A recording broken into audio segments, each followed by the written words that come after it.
You should always attempt to help people live better lives when we're not living good lives. You guys understand? Um, yeah, it, the Lord's Prayer is eternal perfection in thought, language, and action, right? So you should always try to help people understand and then aspire to live and maintain that perfection. Right? When we're not doing that, when we're doing that, then it's just you just be good,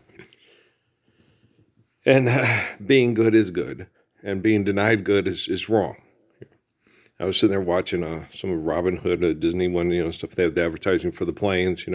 What it takes courage. It doesn't take courage to fly around in planes and shoot at each other and drop bombs on each other. It takes courage to stand up for the Lord's Prayer when people are addicted to flying in planes and killing one another and don't want to stop because they get an adrenaline rush out of it. Okay. So a lot of people, you guys have no idea what courage is. And then you get people, like I said, I had the capacity to be one of the quote greatest athletes of all time. And I rejected it because it was always selfish and wrong. And the people in the coaching positions and the administrative positions were incorrect. And I wanted to eventually coach basketball in a correctness where we do things right. When I thought about playing professional basketball, I thought about giving in accordance to need, getting people to share, and then creating the opportunities to share. But it's a lot like Robin Hood. It's money's not real. Okay. And I know that the technology, I've said this before, and it's true, it gets better here on this sofa from this Samsung Galaxy 10.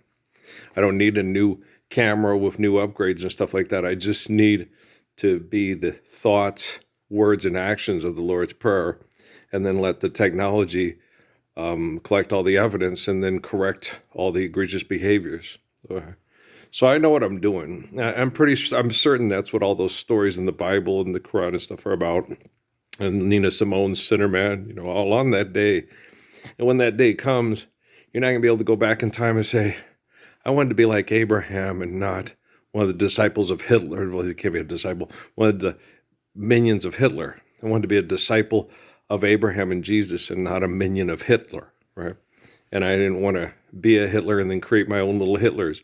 And you got to understand that, if they are cloning, which is very tangible, then their brain chemical addiction to wanting to remain young and fight and fuck and have bad brain chemical addictions sticking themselves in something that's unnatural. Wanting to love and be young and romantic and then sustain that romance through faithful love and pass it on. That's the gratitude for the perfection of the beauty of the gift of life sacrifice. And when you deny that, you become an abomination. An abomination is not DiVincenzo running into Thompson because they're going after a loose ball to win a game over marketing. Okay, an abomination is people denying the Messiah even though he's on social media, and people act like he doesn't exist, and that his love and his courage is delusional. Okay. So I'm not delusional, trust me. Abomination is denying the Lord's Prayer. Okay, so just Monty Williams just helping you out, bro. Okay. So I'm the best basketball coach that ever lived. All right. Because they didn't have basketball during Jesus and Muhammad's time. And it wasn't very influential during Haile Selassie's time. So I'm the best basketball coach that ever lived. Okay.